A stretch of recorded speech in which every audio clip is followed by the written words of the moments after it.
Hello everyone, welcome back to another video, and today we are actually going to be going over a quick rundown and review of everything that we learned from the last letter from the producer, which was live early this morning. Sadly, I couldn't watch it. I had to go to work, but I did manage to watch it after I got home, and I'm really happy about everything that we learned so far. Well, most of it anyway, and I'm about to go into why.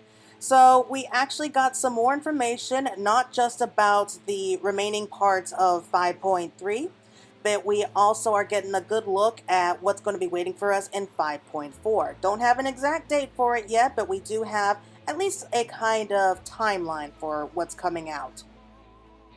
Okay, so let's just get right to it. So they did mention, of course, what we can be expecting for patch 5.35, which is supposed to be coming out this Tuesday, October 13th.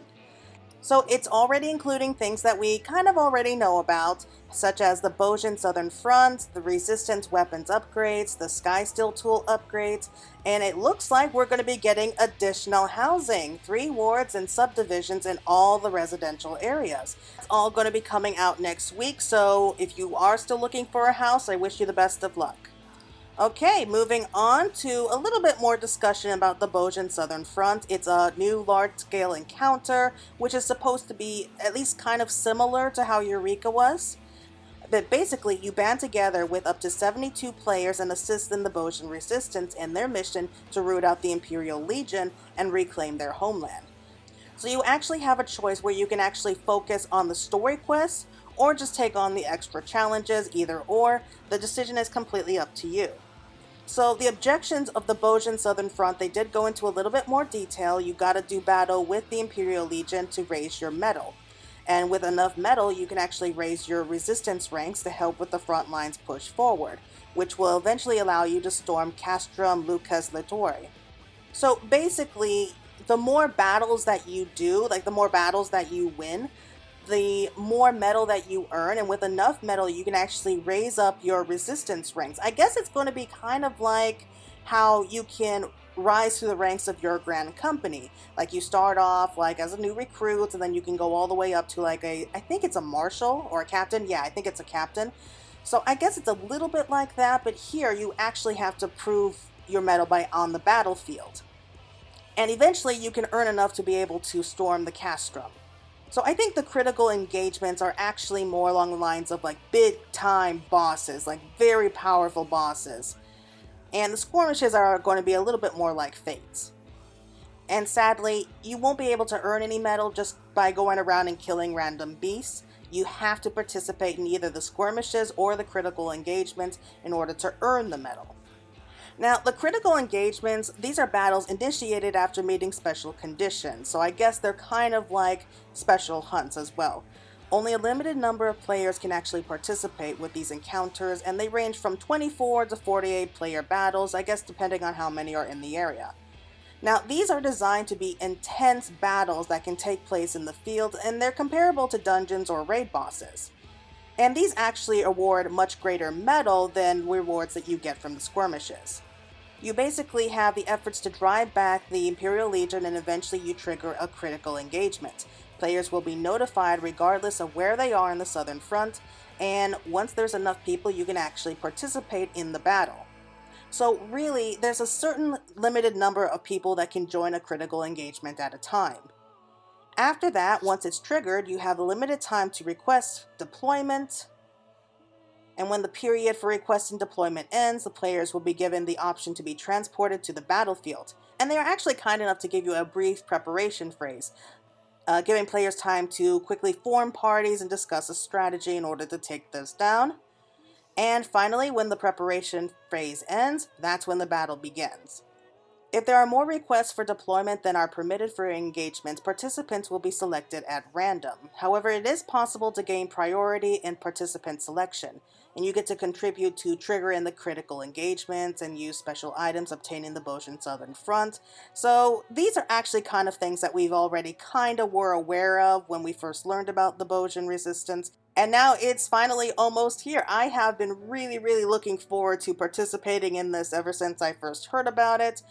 And speaking of Bozja, we have the Resistance Weapons updates. That's also going to be coming out on Tuesday, and these will actually strengthen all of your resistant weapons. After gaining access to the Bozjan Southern Front, you can actually accept a quest to begin collecting items to augment the resistant weapons. And the required items can be found both in and outside the Bozjan Southern Front. So if you're not able to find it like inside the Southern Front, you can actually get it from elsewhere. I think that's what they mean.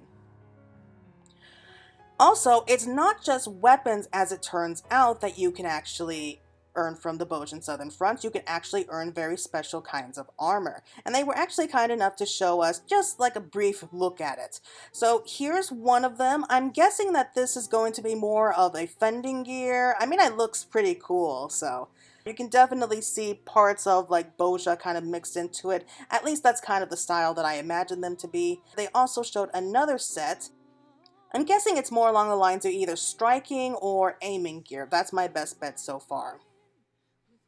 Alright, so that's everything that we needed to know about 5.35, but here comes the next big part. I think we've all been looking forward to it, and that is information about the upcoming patch of 5.4, and we have at least a title for it, which is called Futures Rewritten. And that's a big name, especially considering everything that happened so far in Shadowbringers and how a majority part of it was actually trying to rewrite their future. So I'm a little bit worried about what this possible new future could be. Because we know that this dark future, it did happen like in an alternate timeline, but for the timeline that we're going on right now, who knows what can happen. We don't have an exact date for that just yet either. If I had to guess though, since it does say it's coming out early December, I would say that it would be coming out either the 7th or the 14th of December. I hope that it's the 7th anyway. However, they were kind enough to give us a little bit more information. So, such as new main scenario quests, which we can be expecting. And we actually have a very interesting screenshot here of what's going to be part of the main scenario quest line. And what can I say? It's definitely back in Ishgard, and we are here as the Warrior of Darkness / Warrior of Light, and we are with Sir Emmerich and Lucia, as well as who could only be Sano Vanu, one of the Vanu Vanu from the Sea of Clouds. That's surprising. I honestly don't know what I was expecting, but this definitely wasn't it. So with Shadowbringers, at least the story for Shadowbringers officially over, we are now starting to get everything ready for the next expansion. We don't have any other information about the expansion or where we're going. We don't know pretty much anything beyond this point, which is actually really exciting because it's going to be really hard to kind of top Shadowbringers because that story was just so deep and personal on so many levels. But it is nice to see that we will be going back to Ishgard, at least for a little while. And I honestly can't wait to see what's going to happen. I miss Sir Emmerich and so many people here. I know that they've been saying for a while now that fans have been requesting that we see Sir Emmerich more, that we see Count Edmond, and yeah, I agree with that. I just love these characters. You know you did a good job with characters if the fans are crying out, yeah, we want more of them. So yeah, that's going to be part of the main scenario. Looking forward to that. Moving on, we have a new instant dungeon, just the one this time. That's what they've been doing for Shadowbringers. And again, this was a really big surprise in the form of Matoya's Relite. So if you remember, Yestola went by the name of Matoya while she was living amongst the Knights Blessed. And she actually chose that name from her master, who we already knew from the Charlene Hinterlands. We're definitely going to be seeing her again, it looks like, but I honestly have no idea why. It feels kind of coming out of left field there. But they did give us a glimpse of the design of the dungeon. And as you can see, there's like hundreds, if not thousands of books here. We have like a furnace, like in the shape of a witch's hat, and it looks familiar. What am I going to say? What was it? What was that movie? The Sword in the Stone. Yes, that was the Sword from the Stone in Merlin. And this all kind of looks like a place that he would be comfortable in, if you know what I mean. That's a really good movie, by the way. I need to start seeing that again. But yeah, so it does look like we're going to be seeing Master Matoya again. It looks like we're going to be diving it looks like we are in a cave. So she definitely lives in a cave. We all know that. So it looks like this is actually kind of part of her cave, and we're going to be running through here. Not sure why that would be, but hey, I'm really excited about this. Alright, for the new Chronicles of a New Era quest, we're going to continue on with the Sorrows of Wylert. And they did confirm for us that the new trial is in fact going to be the Emerald Weapon. So we're going to be having the Emerald Weapon in both the normal and the extreme version. And they even gave us another screenshot. We can actually see a trace of the Emerald Weapon right behind them. So if I had to guess, I'd say that since this one is going to be the Emerald Weapon, the Diamond Weapon is probably going to be the final boss, I guess. The final weapon that we're going to be dealing with in patch 5.5. And judging from the looks of things, it looks like Rex here, who's standing here with Alphonse, it looks like Rex is going to be the one who's going to pilot that. So it looks like he's going to be the next one who's in danger. After that, we have the new raid dungeon, which is known as Eden's Promise. And we're going to have that normal and savage mode. And you have to complete the main scenario questline from patch 5.3 if you want to be able to participate in. And this looks like it's going to be wrapping up the story for Eden, which we were kind of expecting. We have only one screenshot so far, and we have Gaia and Reen here. And it looks like we're celebrating. It definitely looks like that we're back somewhere in the empty. And we're about sharing a drink, so that's going to be interesting. Don't know who we're going to be up against, but I have a feeling it's going to be pretty cool. Moving on, just some basic more information of what else we can be expecting, such as the job adjustments, the PvP, PvE adjustments. And here's another really big surprise in the form of the Blue Mage updates. Now, we've already had the Blue Mage updates already. When the expansion came out, it increased from 50 to 60, but now we actually have it from 60 to 70, which is going to be including new spells, new Blue Mage exclusive gear is going to be added, new duties are going to be added to the Blue Mage log, and I'm guessing that there's going to be more in the Mass Carnival and more quest lines there. So that's going to be fun to see, and it looks like Blue Mage is slowly but surely starting to catch up with the other jobs. Okay, also we have another Save the Queen update where we're going to get the resistant weapon upgrades, and we have a brand new part of the Southern Front, which is known as the Dalubrium Regulina. So that's going to be like the next stage of the Southern Front. However, it doesn't look like that's going to be coming out until like patch 5.45 if I had to guess. So this is going to be a normal 24 players, no role requirements or matching, and it looks like also a Savage part where you're going to have 48 players and you have to form parties before entering. Very interesting to see how they're going to work that out. And of course, they're going to have Crafting and Gatherers updates. For crafters, we're going to have less frequency used actions. Those are going to be adjusted.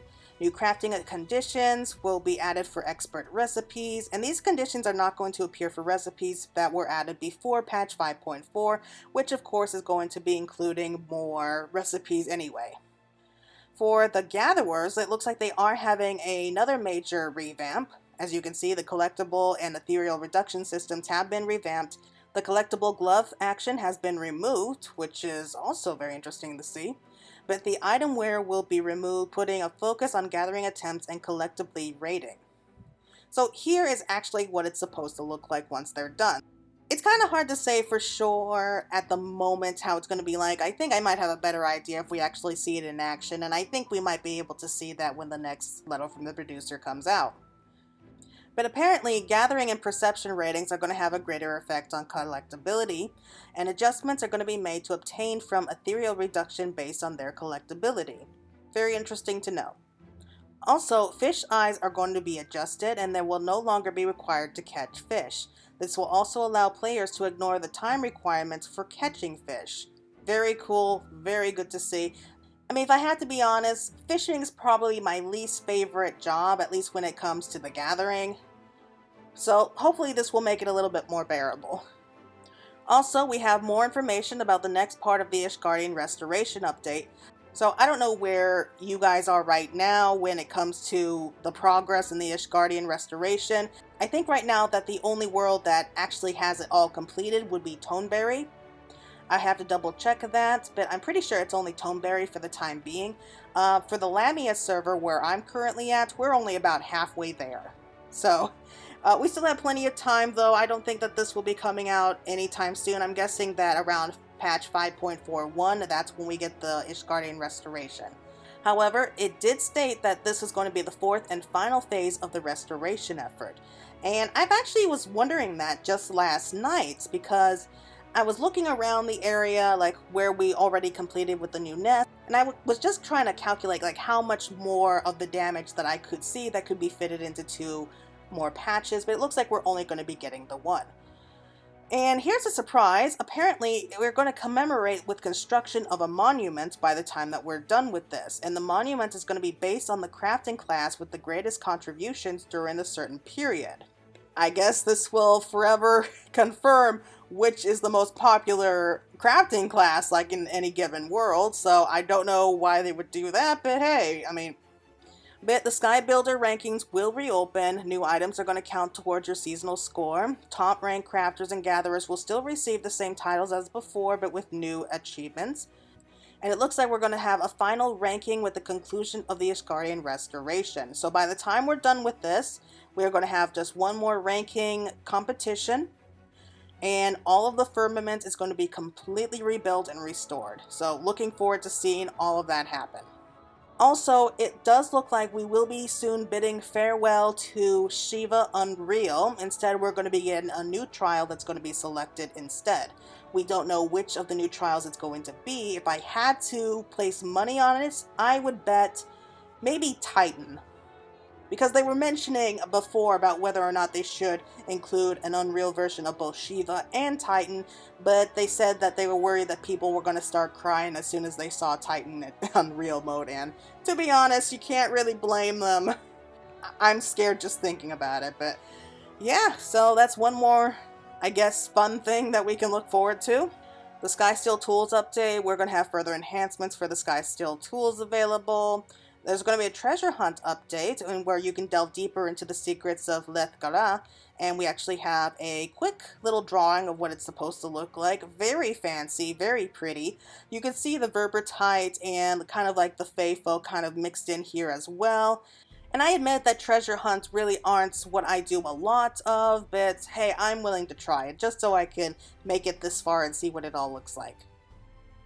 We also have the ocean fishing update, so we're going to have new routes that are going to be added, additional objectives are going to be added, and by completing these objectives, you'll add bonus points to your score. So I'm guessing that we're also going to be getting maybe like new achievements by doing the ocean fishing update. And I didn't know that this was actually a problem, but apparently we had players that were re-embarking after abandoning a voyage, and that's going to be restricted. Alright, I'm not sure if that was really necessary, but hey, what can you do?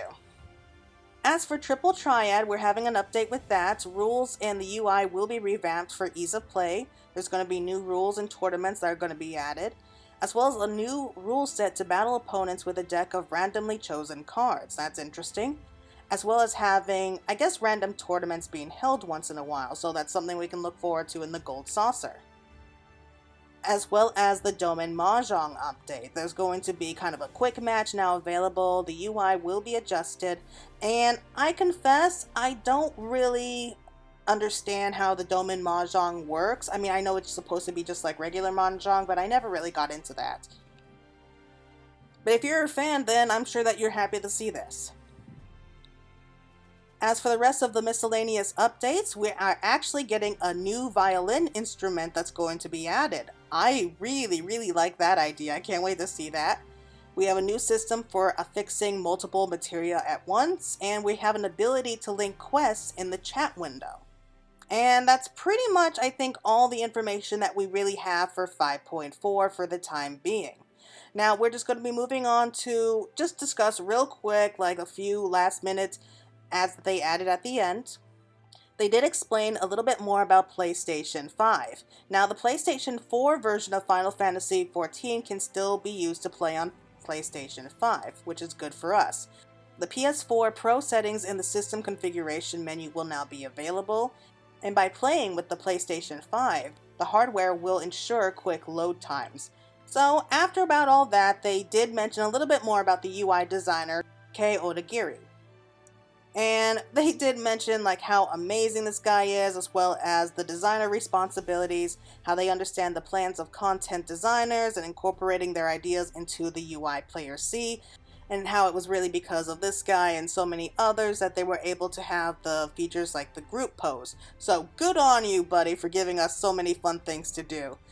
As well as like the mini dungeons here, like the jigsaw puzzle, the cheap dungeon, and the egg hunter. So thank you so much for giving us like all these fun little mini games for us. Okay, so things are getting a little bit long here, but we're almost done. They are going to be introducing a brand new Explorer mode. Now, this is very special in that you are now given the chance to explore dungeons that you've already completed. Now, instead of having to run through the dungeons, you are actually going to be able to explore the dungeons in just the Shadowbringer areas for now. More are going to be added later on in the future. But you don't have to worry about fighting any enemies. All the obstacles are going to be clear. You'll be able to bring in mounts, minions, and even fashion accessories during these little excursions.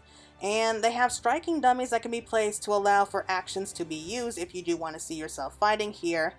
But basically, this is going to be like a tour. You can actually just run through all of these old areas and not have to worry about fighting or joining a party or anything like that. This is just going to be like fun exploration, and I've long since been wondering if they would ever do something like this.